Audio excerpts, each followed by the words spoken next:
Welcome into the Bartholomew Town WPRO Candidate Forum Series. I'm Bill Bartholomew. Today, a forum in the Democrat primary for Lieutenant Governor. So what we've done is we've drawn the order out of a hat in terms of what you'll hear for opening statements and closing statements. And we will begin with Cindy Coyne, who I'm going to give also short bios here, so feel free to jump in if this is not how you want to be identified. We'll put it that way in all cases. Cindy's a retired Rhode Island State Police Lieutenant and former state senator from Barrington who chaired the Senate Judiciary Committee. You're campaigning on 2 decades of public safety and law enforcement credentials. Your 60-second opening remarks. Thank you. And thank you for the opportunity to be here. I appreciate the opportunity to have the conversation today. I've dedicated my career to public service, first on the state police. I put 20 years in, all while raising 4 children with my husband. And so I understand the daily pressures that our families are under. After that, I served on the Barrington Town Council and again as a state senator for 8 years. So I have about 3 decades of public service. I wanted to make a positive difference for my community and for my district. Now what I want to do is I want to put my experience, my skill set, my institutional knowledge to work for the state, make a positive difference as your next Lieutenant Governor. All right, thank you, Ms. Coyne. And Sabina Matos is the sitting Lieutenant Governor since 2021, former Providence City Council President, now seeking your second full term. Your opening remarks. Thank you, Bill. Thank you for this opportunity. For those of you listening, my name is Sabina Matos. I have served in the role of Lieutenant Governor for the last 5 years. Before that, I was president of the Providence City Council for over 10 years, in which I had the opportunity to work really hard to improve the life of the residents of the city of Providence and my community. I have been serving in this role. I'm doing the work of making sure that the office of Lieutenant Governor is connected and accessible to everyone in the state of Rhode Island, accessible to every community so everyone is represented. As someone who came to this country as a 20 years old, not speaking the language, I haven't been able to get the support from the community in the state of Rhode Island. Getting ripped up to go to school, to get an education from Rhode Island College, making sure that I provide for my family. I understand the importance of this office and how this office can make a difference, and I have been making a difference. All right, thank you very much. Cites Kamsavoravong, former mayor of Newport, 20-year municipal finance career, currently a city councilor as well. Your opening remarks. Bill, I'm running for Lieutenant Governor because I believe we need a new generation of leadership in the state, leadership that is capable of working with this next governor to tackle the enormous challenges facing families in the state and to push back on the absolute chaos that we see coming out of Washington right now. I believe that we can do this because I believe in the promise of Rhode Island as somebody who has lived it.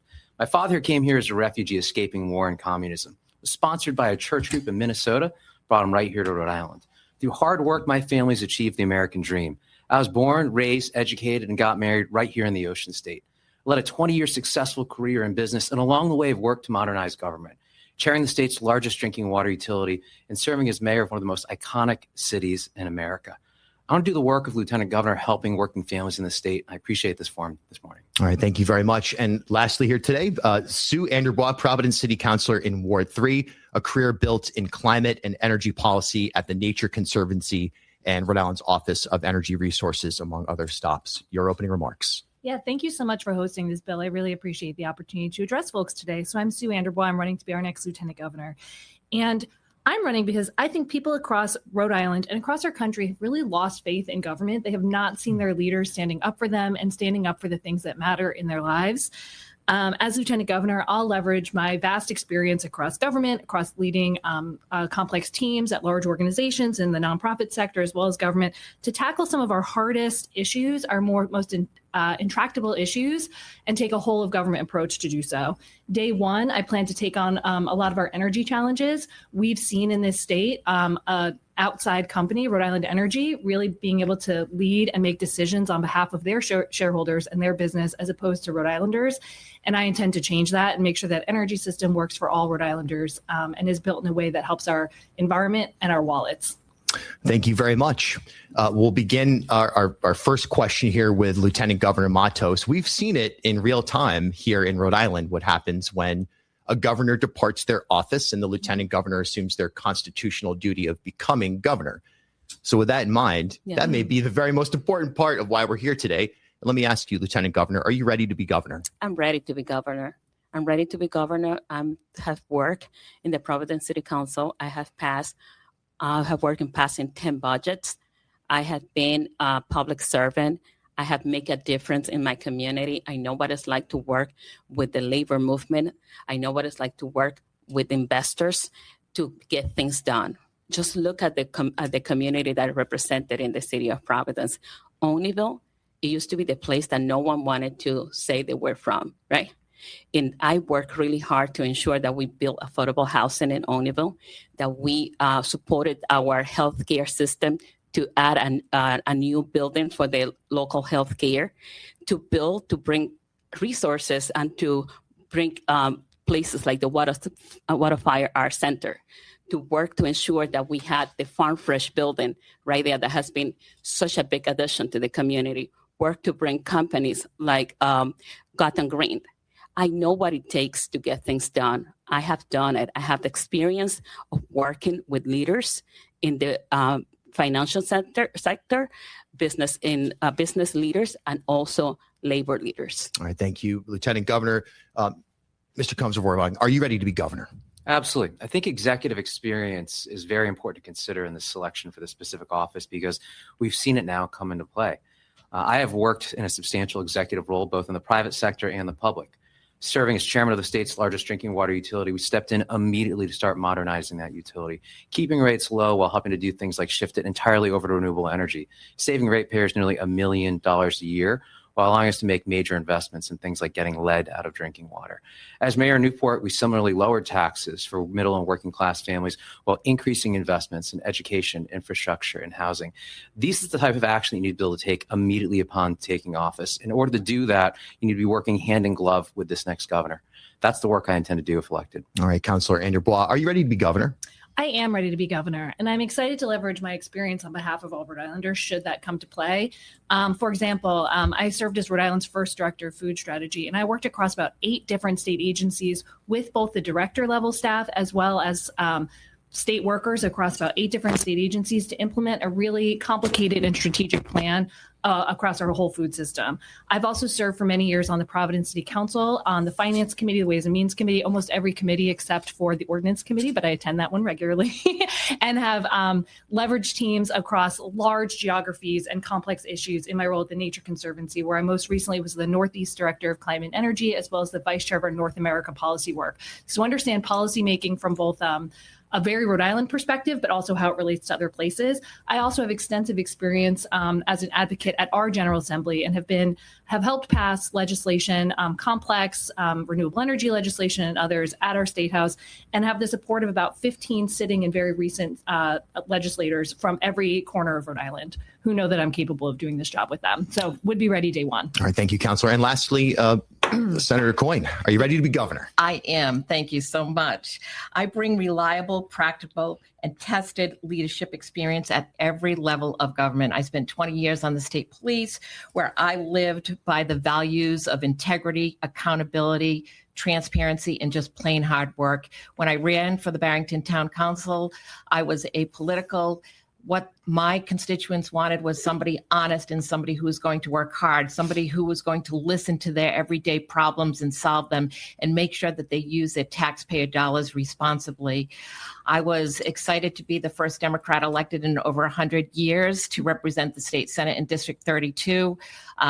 While I was in the Senate, I championed issues to support our aging population, worked to enhance public safety, fought to protect reproductive rights, advocated for higher wages, and passed legislation to protect our environment. It's really important that you can understand both sides of an issue, be able to come to agreement, come to compromise, learn how to collaborate, and navigate that difficult situation when it arises. And yes, I'm ready to bring my experience to the office of governor if the need arises. All right, thank you all for answering that. And you've all said that you're ready to be governor. So let's move on here into other than that constitutional role that the lieutenant governor serves. There are certainly constitutional responsibilities, but it is also an entrepreneurial office for sure. So let's talk about what you are actually doing or what you would actually do on a day-to-day basis as Lieutenant Governor. Let's keep this at about 2 minutes each and sort of expand into what your vision for that entrepreneurial role is, or in the case of Lieutenant Governor Matos, what your day-to-day looks like and what the office actually functions as. So we'll begin with Mr. Combs-Vorvon. Thanks, Bill. Look, we've got some serious workforce challenges in the state that are inhibiting not only our economic growth, but the quality of life that families have here. As Lieutenant Governor, I would focus specifically on those workforce shortages we know are having a major impact on families in Rhode Island. First, our primary care system is in free fall right now. 1 in 3 of us don't have a primary care physician. I want to make sure the state gets the 300 primary care physicians we need to ensure that when people need a doctor, they can get an appointment with one. Second, we know that one of the things that is driving the shortage of housing right now is a lack of construction. Part of the problem is that we have a shortage of tradespeople. These are jobs that pay a fair day's pay for a fair day's work. We should be encouraging people to go into the trades. I want to make sure that every person in the state going through our school systems is encouraged to graduate not only with an academic degree, but a certification in some sort of technical skill set. And third, we need to be ready and realistic about the impact that AI is going to have on the state. We know that nearly 30,000 jobs are going to be impacted in the next 5 years alone. We need to make sure that small businesses and employees are in the driver's seat to ensure they keep making a fair day's pay for a fair day's work well into the future. Focusing on workforce is the best way we can help raise people's incomes and make sure we tackle the affordability crisis that we're facing today. We've got about 60 seconds left of that 2 minutes. Just how would you, in terms of the functionality of the Lieutenant Governor's office, how would you execute those visions? Well, you need to use every single one of the advisory bodies possible to help drive that. So, for example, Small Business Advisory Council and the Long-Term Care Coordinating Council. These are 2 areas that have a direct nexus to healthcare. If you talk to a small business owner, like I did with Visual Creations this past week, one of their biggest concerns is the rapidly escalating cost of healthcare. I would use these different coordinating councils to specifically focus on addressing that issue that they're all facing right now and advocate for it, just like we did in Newport. In Newport, we found that Brown Health is going to close the labor and delivery unit at our local hospital. We got community members from organized labor to nurses in the hospitals to the business community to a lot of the philanthropic community to work together to advocate to make sure that our health insurance industry puts people over profits. That's the type of work that we'll do using the bodies that the Lieutenant Governor has at its disposal. All right, Councilor AnderBois, in terms of what you would do on a day-to-day basis, your vision for it, and also how you execute that vision, 2 minutes. Yeah, thank you, Bill. This is what I'm really excited about, this entrepreneurial vision. And I'm going to talk about 2 things. First, I am incredibly driven by one simple question, which is, what are you going to do about it? I've joked about this before, but it's literally tattooed on my arm. It says, what are you going to do about it? It's my daily mantra. And so taking action is something that drives me every day. And I find that I get frustrated by Democratic leaders and leaders across government who talk a lot about the issues we face, but then you're like, but what are you actually doing day to day? So I see there as 2 main roles in this office. One is to take on some hard systemic challenge that's facing us. For me, I'd be excited day one to take on our energy challenges. We're seeing our energy rates go sky high, while at the same time we see our government, including unfortunately Governor McKee, try and disinvest in the things that are going to help us stabilize our rates. That's energy efficiency, that's deep investments in clean energy. And we have not had an energy plan in the state in over 10 years. It was a great plan. I was part of writing it over a decade ago.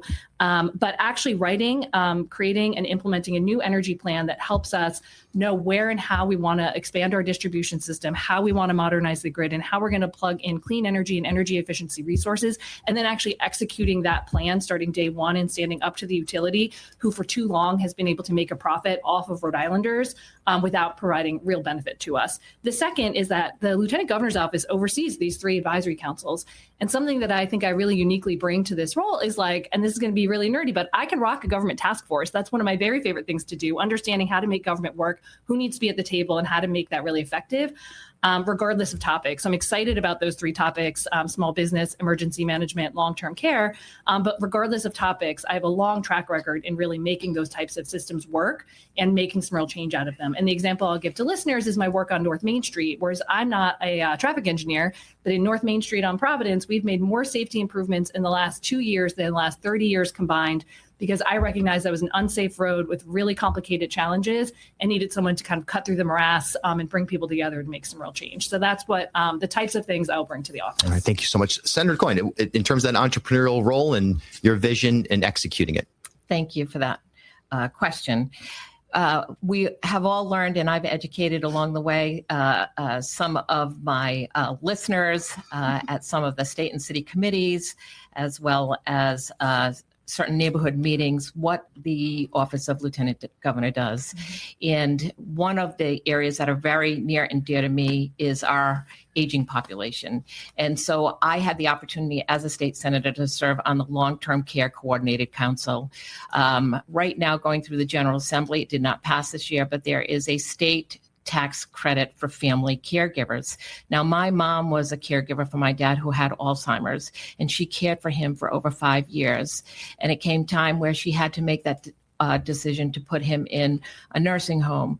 The resources and tools available to our family caregivers are there, but they're all over the place.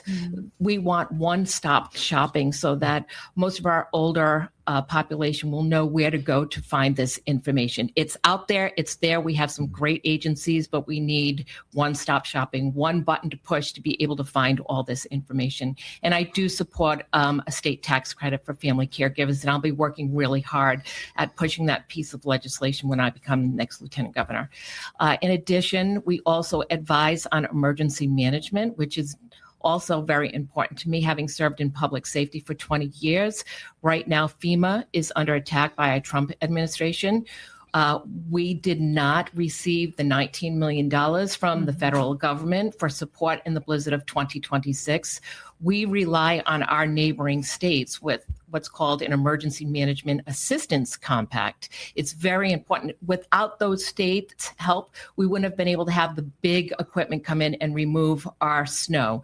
We want to make sure that our collaboration and our partnership is strong. We need to revisit the last time that was looked at for a compact was in the early 1990s. We need to revisit that and make sure that we're secure with our partnership. And then finally, I'd like to also improve our national rankings when it comes to small business climate. We have gone from ranking of 44 to 46 and now 48. And that needs to be changed. All right. Thank you, Senator. Okay, Lieutenant Governor Matos, over the course of your time as Lieutenant Governor, you've spearheaded a number of initiatives. Most recently, the Grocery Store Covenant Project comes to mind. So that's one of many. So what have you done? How would you outline your priorities? And in terms of executing those priorities, how have you done it? And where you want to continue to take the office? 2 minutes. 2 minutes. All right. Thank you so much, Bill. Actually, I know what the office can do and what it cannot do. A few things that we have to keep in mind. The Lieutenant Governor used to be the head of the Senate until early 2000. That changed. The Lieutenant Governor is not a shadow governor, right? There is the function, the mandate that is under the state constitution, that the Lieutenant Governor will become a governor if the governor is not available, if the governor get appointed to be at a cabinet position. But there is work that happens every day in the office. I can tell you about the work with the Small Business Advocacy Council. It's where I started investing and bringing new investors to the state of Rhode Island. And this is how I learned, by going out into the communities, all 39 cities and towns, from Westerly to Woonsocket, listening to the people of the state of Rhode Island. I learned that Woonsocket had been struggling to open a supermarket. And when I tried to bring the investors to open a supermarket, we learned that the big corporations were using this loophole, that when they leave a community, they put a block so another grocery store would not open in that location. I couldn't believe that this was happening and that this was real and it was legal, quote unquote.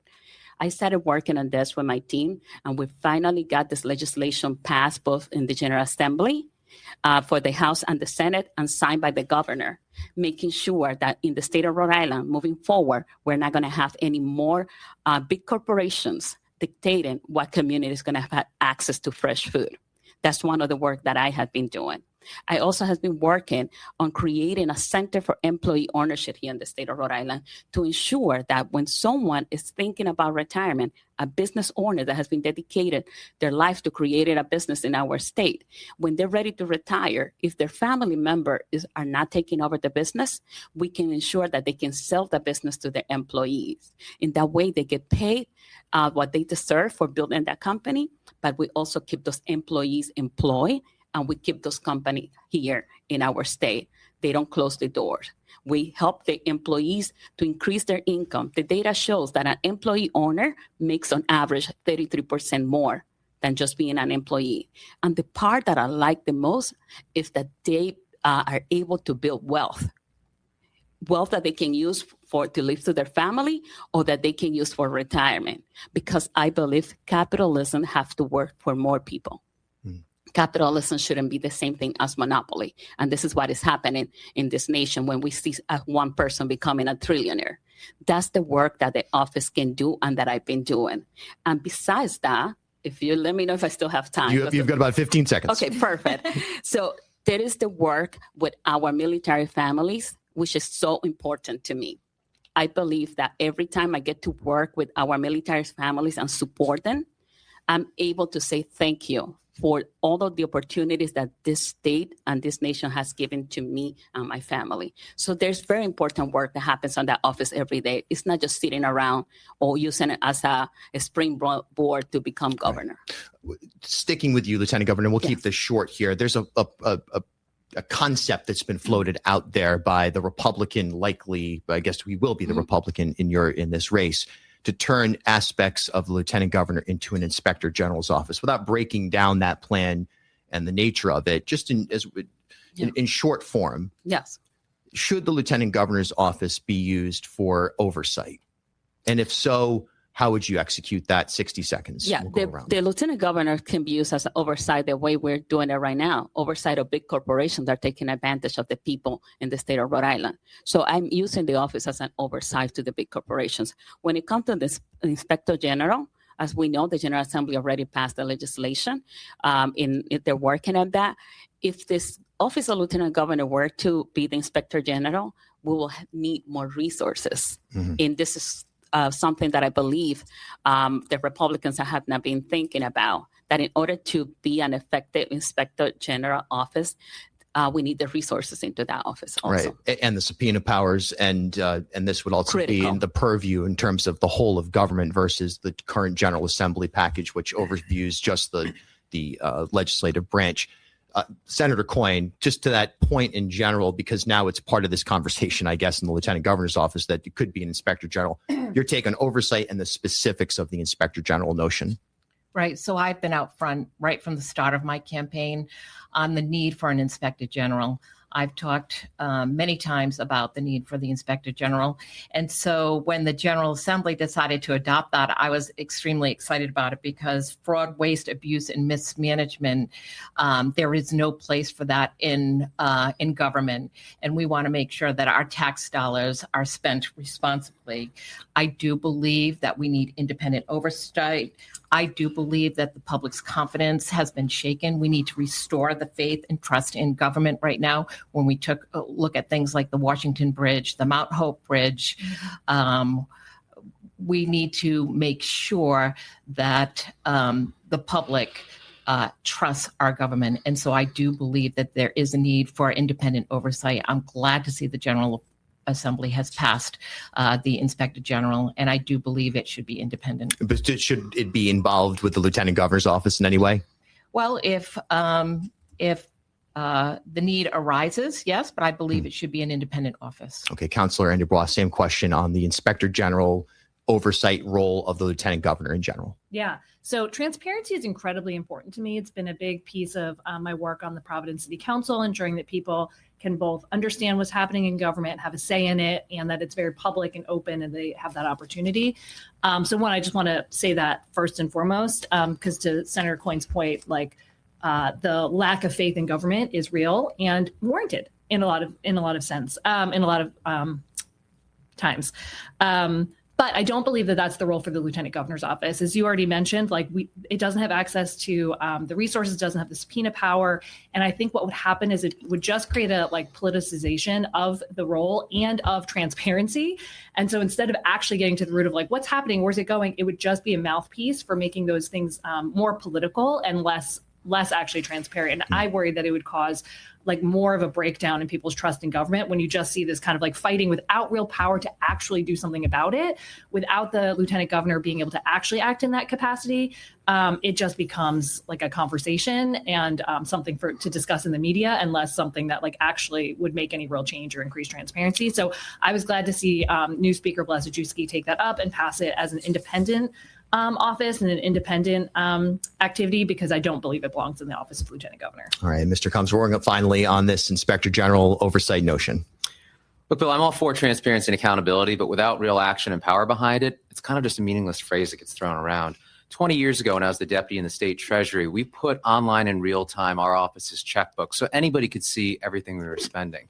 The reality, though, is that what was put forth by the Republican in this race was a bootleg version of Doge. It was not a true version of the Inspector General. Part of the role of the Lieutenant Governor is to stand up and call out these nonsense MAGA policies when they start to creep into state government.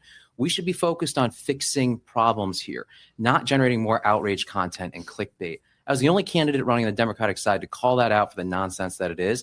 That's the type of job that I'll continue doing if elected Lieutenant Governor, to make sure these wacky MAGA policies don't find a home here in Rhode Island, where we need to be focused on fixing problems. All right, thank you very much. Let's move to a broader discussion right now on affordability. And look, the numbers back up what everybody who lives here is feeling. And I think that seems like an anecdotal remark that everybody who lives here is feeling, but you hardly can talk to somebody that wouldn't at least note that there's an affordability crisis right now. So staying with you, Mr. Combs-Voravong, how would you as Lieutenant Governor actually work to address the affordability crisis? 2 minutes. We've got to work to get incomes up. We need to get people into jobs that pay a fair day's pay for a fair day's work, that actually pay things like health insurance. Let me give you one example of this. We know that there's a substantial shortage in the building trades right now. The nice thing about this is these are also jobs that we need filled to help build the housing that we desperately need for our working class and middle class residents in the state at this very moment. We should be encouraging every person in the state to consider whether or not earning a technical skill set is something that they should do. This has the added benefit of also helping to future-proof our workforce. We know a lot of people are going to get displaced. So if you think that things are hard to afford right now, how hard is it going to be if you lose your job because you get displaced by AI? So we need to be serious about training the future workforce coming through our school system right now, but also training our existing workforce to be ready for jobs that can actually pay them a fair day's pay for a fair day's work.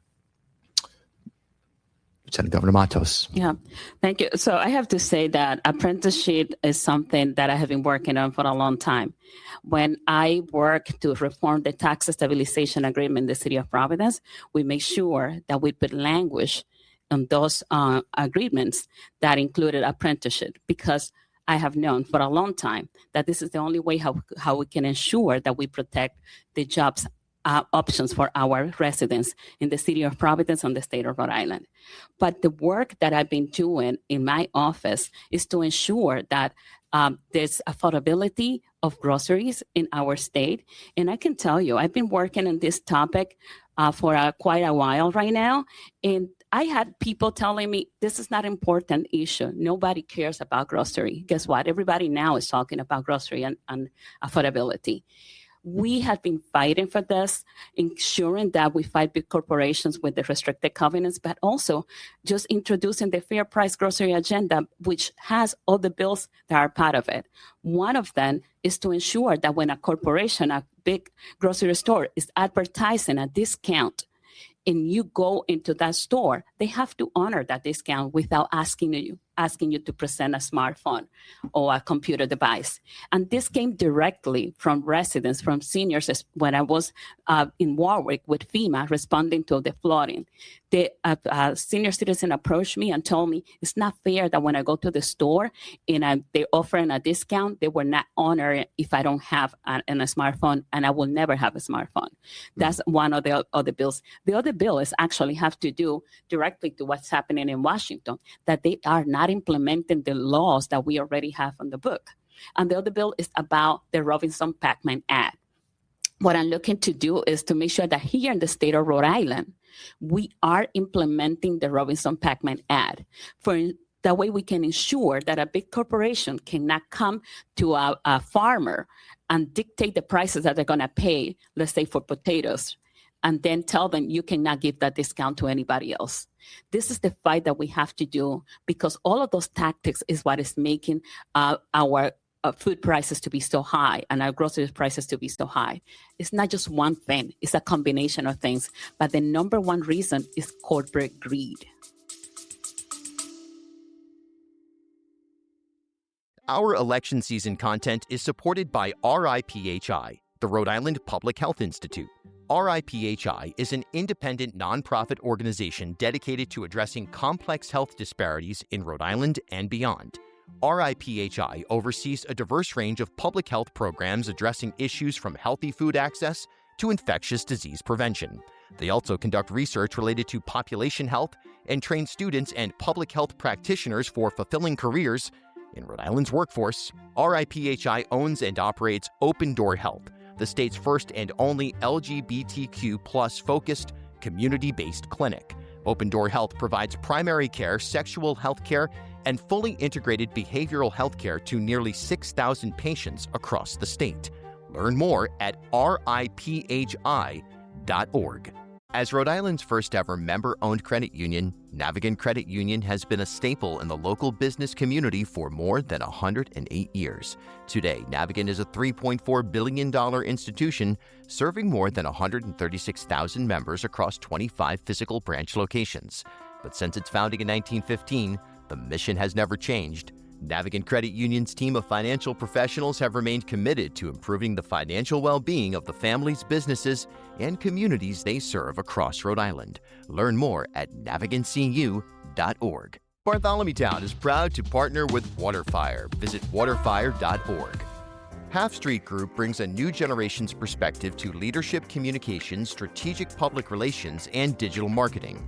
Half Street helps organizations and leaders take control of their own stories and manage their reputations. They get results for their clients by focusing on audience message and culture, and by leveraging their decade-long relationship with media and opinion leaders in the Ocean State and throughout New England. And by the way, join me and Half Street Group founder and president Mike Rea for a conversation every month about news of the day, the hottest media analysis, and a look behind the scenes at how impactful leaders drive conversations. Learn more at halfstreetgroup.com. Bartholomew Town is proud to partner with Newport Film. Visit newportfilm.com. Follow me on Instagram at Bill Bartholomew.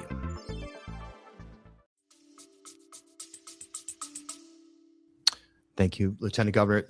Senator Coyne, on affordability. Thank you. As a mom of 4 kids, I know about affordability challenges in high grocery prices, $6.99 for a bag of Doritos. My goodness. Anyway, I have 3 children who live out of state. I'd love to see them come home, but the cost of housing is just too expensive. And to Zai's point, we need a more trained workforce in order to be able to get these houses built. But I also go back to taking the cost of health a real concern.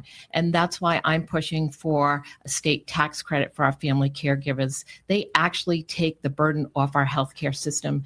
Do you know on average that a family caregiver spends $7,200 of their own money out of their own pocket to take care of their loved one? 1 out of 4 adults are taking care of someone at home. It's quiet. Nobody really recognizes them, and they need to be elevated, and they need to be given the resources. They need to be given the tools, and they need to be given some sense of relief for the cost of the burden of healthcare that they take on themselves because they love the ones that they're taking care of and they want to keep them home. Let's stick with this primary care question, if we could, for just a moment. I'm so sorry. Yeah, I'm so sorry, but we're just too in the zone here. All right, for reality. Please, on affordability, Councilor AnderBois. Thanks, Bill. And sorry to be so. No, you're well played. I'm glad someone's on top of things. Thank you. But yeah, no, thank you. And fighting for everyday working people like myself is one of the reasons that I'm running to be Lieutenant Governor. And it's one of the reasons that I ran to be on the City Council in Providence, frankly. So a few of the things that I'm excited to work on once I'm Lieutenant Governor. One, and I've already mentioned the energy issue. I don't want to hammer that too much, but I do want to give an example of in Providence. I've passed a series of ordinances, starting with a commitment to making Providence, Rhode Island, or the country's first climate job city, which is addressing the climate crisis in partnership with our friends in labor to make sure that as we're building the new green economy, we're not making the same mistakes we made in the old economy and building it on the backs of working people. And so that was our first, but then I've passed a series of ordinances to help report on our energy use, to label our energy use, to invest in all carbon neutral, invest in all municipal buildings to be carbon neutral by 2040. I created our first green revolving fund. And we're actually seeing a decrease in our energy bills. A decrease in our last budget. Our energy bills went down. I want that for all of Rhode Island. And so I think if we have leaders with vision who then know how to execute underneath and have that ability to see, okay, well, what are the steps? We could have that. We could have that in our energy plan. We could stabilize our energy rates, which are a huge issue. I have neighbors who their energy bills are $400, $500 a month. I had a neighbor a few weeks ago who's older. She's in her 80s. Rhode Island Energy shut off her electricity right before our big first heat wave. Helped her get it back on, but they were asking her for $10,000 to turn it back on. Nobody I know has $10,000 just in their pocket that they can, like I don't, just to get their energy turned back on. So I want to address those types of issues head on. Another big priority of mine as Lieutenant Governor and also has been on council is tackling our transportation challenges.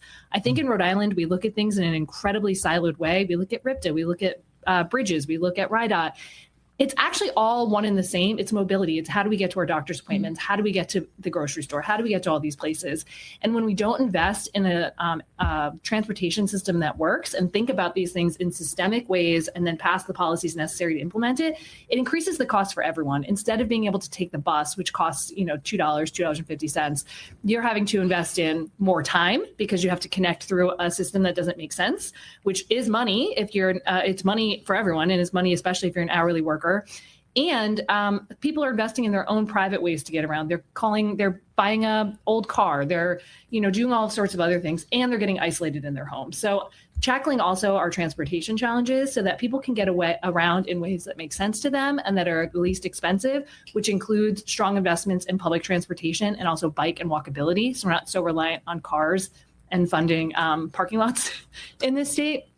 Is another big thing that I'm excited about. There's a lot that I'm going to do to address the affordability crisis as Lieutenant Governor, but those are some big ones for me, those big systems around energy and transportation. And those are big ticket items in people's wallets. All right. Thank you all. And a lot of differentiation there in terms of focus on that as well. So a good conversation. Now, let's bring it central. I just wanted to, sorry to interrupt you, Sue. The healthcare matter is critical, right? And in preparation for this debate, I caught up with Dr. Amy Nunn and Dr. Philip Chan at the nonprofit Rhode Island Public Health Institute. We were just talking about different pressing areas that may be overlooked. But then at the same time, you mentioned something, Senator, that I think is basic, which is primary care providers. So 60 seconds each, sticking with you, Counselor, and we'll go just around the table.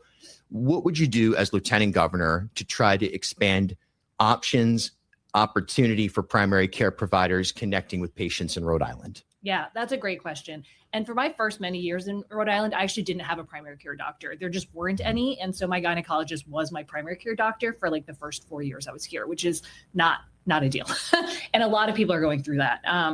And I was lucky that I had no health challenges, but that was luck, not design. And so there are a lot of things we can do. We have to make sure that the funding mechanism works, that we are making sure that primary care physicians are being paid what they're worth and not being paid less in Rhode Island than they are in our surrounding states. It's a huge challenge. I have a lot of neighbors who are physicians in Providence who actually work in Massachusetts or they work in Connecticut because it just makes more financial sense for them. That's crazy. We need to make sure that the funding models work and that folks can do this work here in Rhode Island. I would work through, especially the Long-Term Coordinating Care Council, to ensure that especially older Rhode Islanders and Rhode Islanders with disabilities who are participating in the Long-Term Coordinating Care Council and receiving services from the agencies that participate in that they understand this, like how they can navigate the system, what exists. And then I would use that Long-Term Coordinating Care Council to really solve some of these policy issues, take advantage of the fact that we have brilliant people around that table and not just use it at a place where people are like reporting information, but okay, what do we do with this amazing, helpful information you've shared? What policies do we need to advocate for? What changes do we need? And move that forward. So that I would really use that body to leverage that as a policymaking shop with the General Assembly and with the governor. Thank you. Lieutenant Governor Matos, you currently chair that Long-Term Coordinating Care Council. Are you doing any of that work? And what other work are you doing or would you continue on when it comes to primary care? So I'm using a different approach. And what I'm doing is reminding everybody that the medical practice, they are small businesses.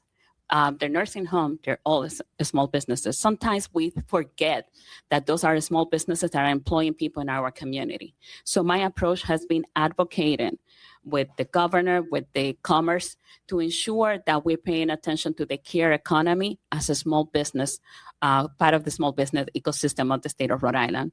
I have sat down with a primary care doctor that has been struggling just to keep the doors open. I heard the plight in the stress that they're going through, trying just to keep the practice open.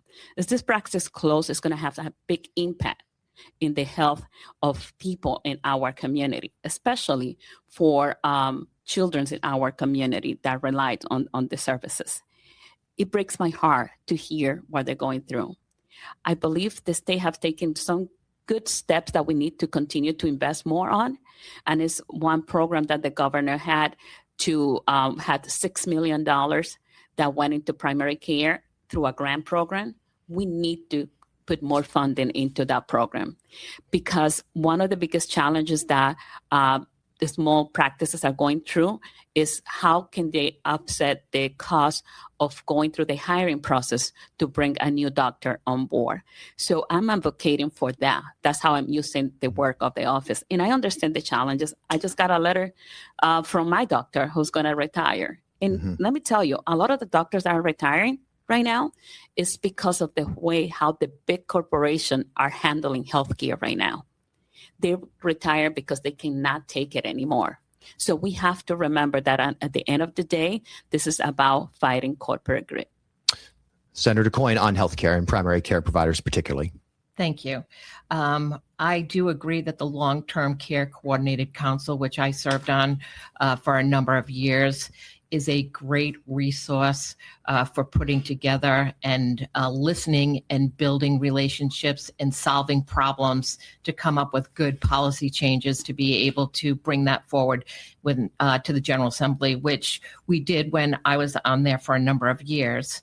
But I really do believe the General Assembly has made strides in this area by agreeing to build a medical school down at URI. I know it's going to be about 10 years' time before we see the results of that, but it's making that first investment, recognizing that we have an issue and not having enough primary docs on hand, and that we actually have to do something about it.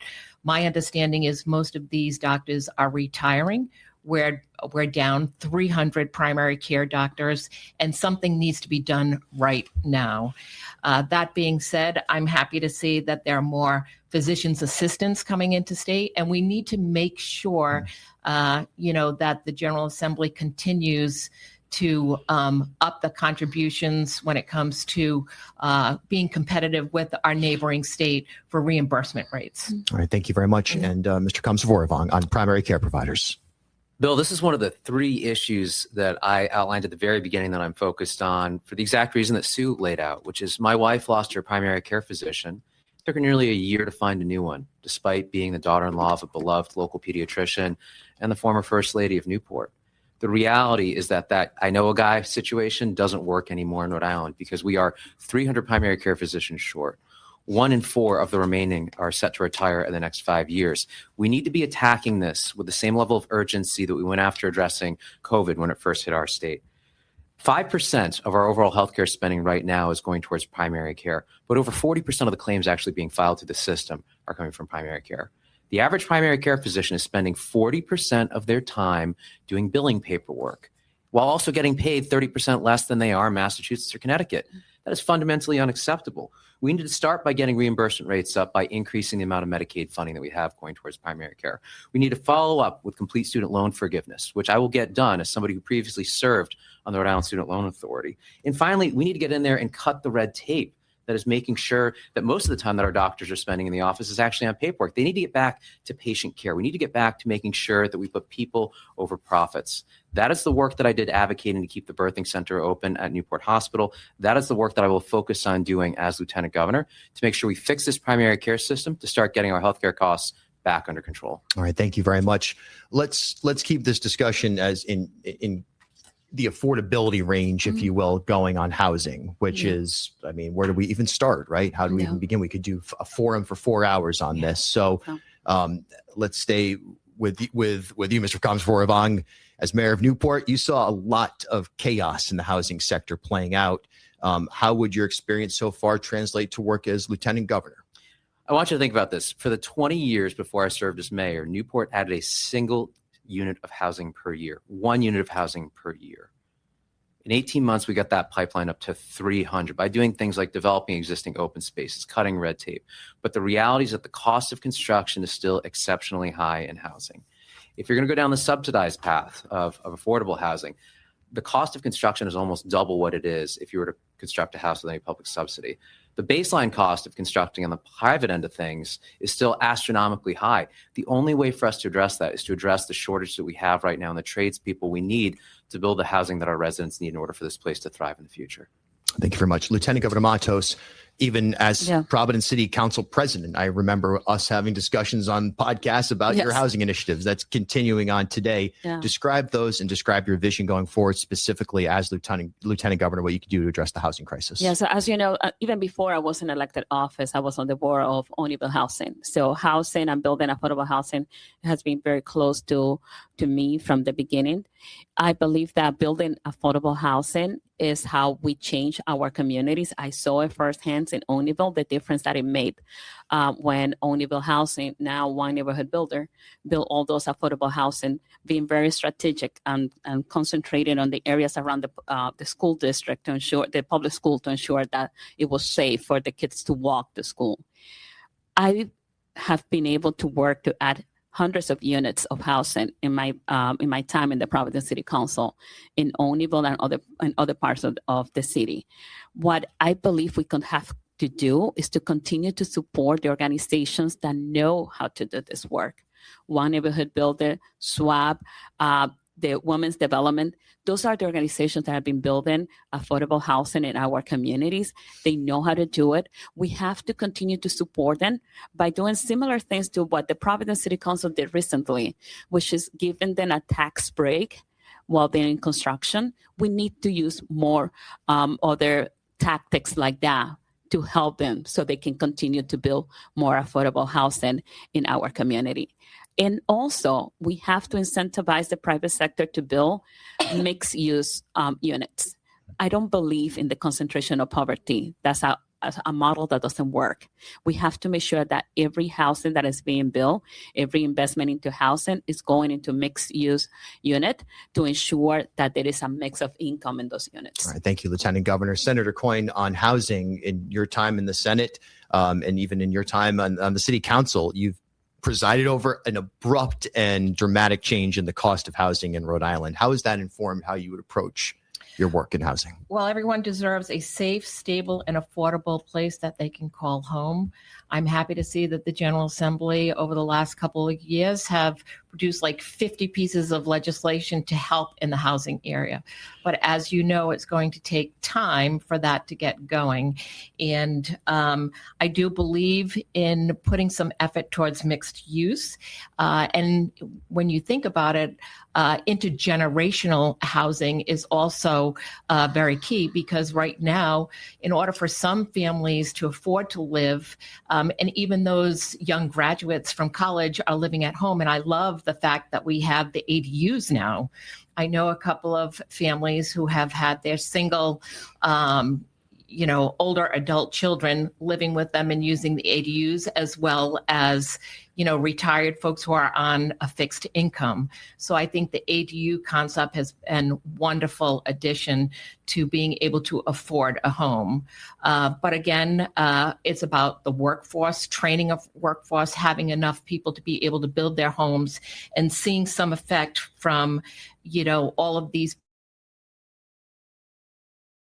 legislation that the General Assembly have just passed go into effect. So I'm really excited about all of these new bills and what we might see from them. All right. And to that point, so to speak, as we turn to you, Counselor, a lot of the new bills, or some of the new bills, are tying housing with climate, tying housing with transportation as an incentive. You've already identified that is a key area of interest for you. So how would you take that ecosystem and what you've experienced as a Providence councilor and apply it to your housing policy or goals as Lieutenant Governor. Yeah, no, thank you for that tee up. Housing has been an incredibly important part of my time on the Providence City Council, and it's part of why I even ran. I was really frustrated as someone. I moved here from the San Francisco Bay Area many, many years ago, but was seeing what was happening in Providence mirror what had already happened there, where people were getting pushed out, workers were getting pushed out.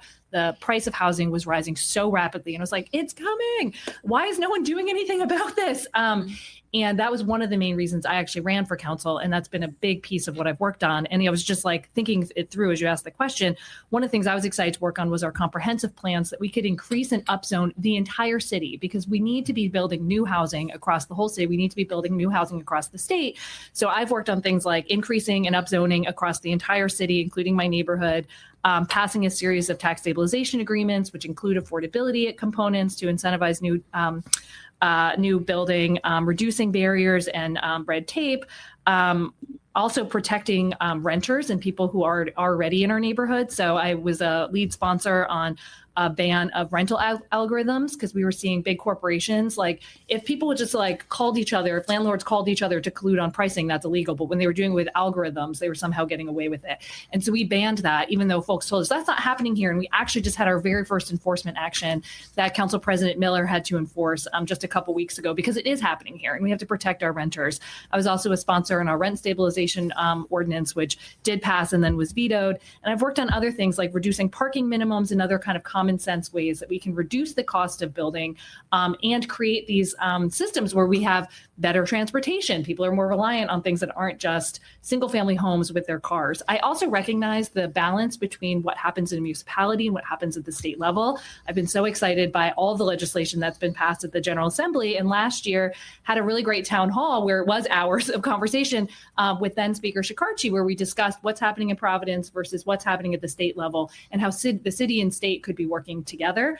I would love to take that same energy to my work as Lieutenant Governor, because we need to be building at least 20,000 new units across the state in ways that make sense in their communities. It makes sense to upzone on North Main Street in Providence. It makes sense to upzone on Hope Street. It doesn't necessarily make sense to upzone in all areas of the state. And so making sure we're building in ways that make sense given the infrastructure we have in different places, and then investing in the infrastructure we need to support that new housing, like investments in RIPTA. And I'm talking way too much. I see you about to cut me off. No, it's all good. I want to make sure we can finish your point. Yeah. It's succinct. But yeah.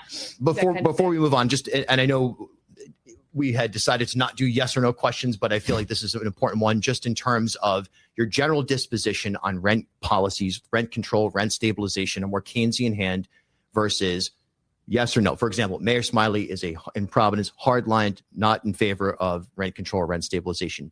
As we go around, we'll start with Mr. Komzavorov. In general, are you open-minded to the idea of rent controls on a statewide basis? No. Senator? No. I voted yes on it 3 times. So yes, I'm open to that conversation and thinking about how we design it in ways that continue to allow us to build while also protecting renters and not letting people get pushed out of our neighborhoods. Okay, we have 9 minutes left of broadcast time. So at this point, I think what I'd like to do is shift to closing remarks. And once we get there, if we have time, I would pose one final question. So these are intended to be about 2 minutes or so. So I will put my hand up when we get to approximately 1 minute and 45 seconds, just in terms of broadcast time. Yeah. And we will go in the same order that we did our opening remarks, starting with Senator Coyne. Thank you so much for the opportunity to have this debate this morning. And I hope that my message was clear. And my message is this, that my career has been dedicated to public service, first as a state trooper for 20 years, then as a Barrington Town Councilor, and most recently as a state senator, where I championed issues to support our aging population, worked to enhance public safety, fought to protect reproductive rights, advocated for higher wages, and passed legislation to protect our environment. I want to continue to make a positive difference for our state and tackle the challenges we are faced with every single day. You can be assured I will do it with a set of values that I live by: integrity, honesty, transparency, and accountability, and just plain hard work. We can do better together, and I respectfully ask for your vote and for the listeners' vote when it comes time for primary election season. Thank you very Thank much, you. Senator. Lieutenant Governor Matos, your closing remarks. Thank you, Bill. Thank you for this opportunity. I would like to tell the people of the state of Rhode Island that I've been serving in this role for the past 5 years. I have been to every single community here in the state of Rhode Island, from Westerly to Woonsocket. I've been listening directly to the people in those communities. I understand the challenges that Woonsocket has been dealing with when it comes to access to supermarket and fair price grocery accessible to them. I know about Westerly challenge to increase the access to more transportation and trying to get the commuter rail to have more stops and raising the platform. I know the challenges that we have that are happening in other communities. It could be Central Falls, Providence, could be East Providence. I know the challenges of the people of the state of Rhode Island because I'm out there with all of you and I'm present and I'm listening to you. As someone that came here and didn't speak the language, I know how important it is for us to have a government that works for the people. And that's what I've been doing. I worked really hard to get an education at Rhode Island College. I worked really hard. And many times I had to take RIPTA buses to be able to get to work. I know what it's like to work as a factory worker in a jewelry factory here in the state of Rhode Island. I know what the struggles that everyday Rhode Islanders are going through, and that's what I've been fighting for. I have been doing the work, fighting for a fair price grocery agenda, ensuring that we fight corporation greed, fighting for the small businesses to make sure that they have the support that they need, and also fighting for housing to ensure that we have affordable housing in our community. I have been doing the work. I know what the office does. I know what the office can do, and that's what I've been doing. All right, thank you, Lieutenant Governor. Councilor Conservative, your closing remarks. Well, Bill, first, thanks for absolutely nailing my name every single time. I realize that after just an hour, most of your listeners will probably never be able to pronounce my name, and that's okay. It's a name so long, it's going to take up 2 lines on the ballot when we get there. But the reality right now is that Rhode Island families are facing a really tough situation, right? The affordability issue has gotten out of control, and we need to focus on jobs and the economy if we're going to fix that. I'm the candidate that's focused on fixing our primary care system and making sure that we get things like housing under control where you can actually afford it. I'm also set on pushing back against the chaos that we have coming out of Washington, making sure those bad policies don't get rooted here. And in the same way that when you get a tough diagnosis, when you go into the doctor, you choose the best doctor possible, regardless of whether or not you can pronounce their name. I hope that your listeners will find that I am the best person possible for the job and the task that we have ahead.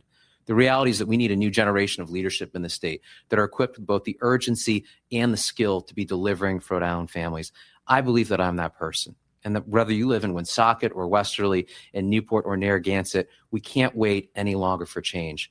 If your listeners want more information, they go to my website, xay4ri.com. That's xayforri.com. Thanks so much for this forum. All right, thank you, Councilor. And Councilor AnderBois, your closing remarks. Yeah, thank you so much, Bill, and thank you for hosting this forum. This is so important.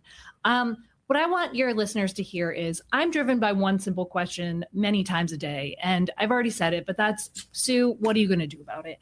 And I think we want to elect leaders who understand that we have real challenges in this state. We have hard challenges, but we have solvable challenges.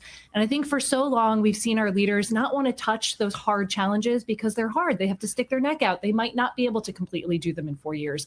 And so people avoid some of the harder conversations, the harder things. Those are the types of things I want to run straight at. And I believe that the office of Lieutenant Governor could be a place where we take on these harder systemic challenges. And then we work with our partners in the General Assembly. We work with the governor and her or his administration, and we create whole of government solutions. And if people buy into that vision, which I hope they do, because I deeply believe in the value of government and what we can achieve.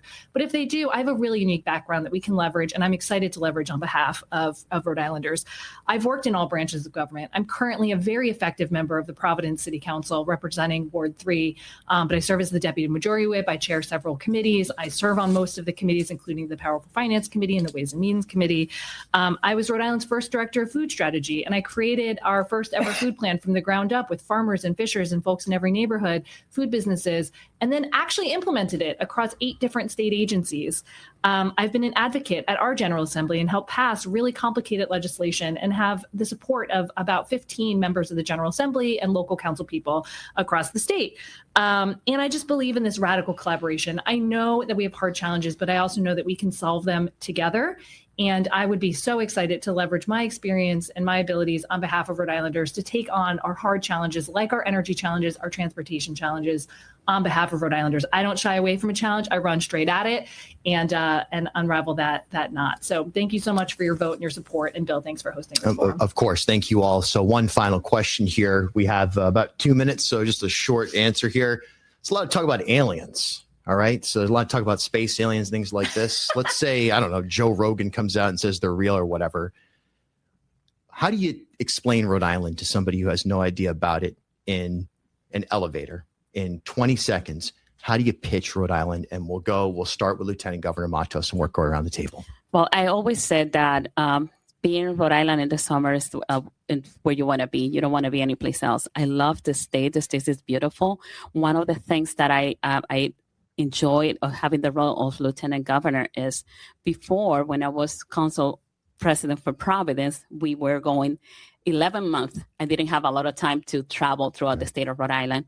Now, in this role, I have the opportunity to visit all 39 cities and towns, and I see the beauty of this state. I see the diversity of the state, and I always, whenever I have the opportunity to sell the state, that's what I do. I tell them, come to Rhode Island. It is a place that is beautiful, and it has so much diversity of cultures, and you can eat the best food from any part of the world. All right, Senator Coyne. Yes, I believe that its small size is what makes it absolutely special, because you can get from one end of the state to the next in less than an hour. You can be at the coastline enjoying the beach and having a wonderful time, and then you can be diving into a lake up in the northwest corner.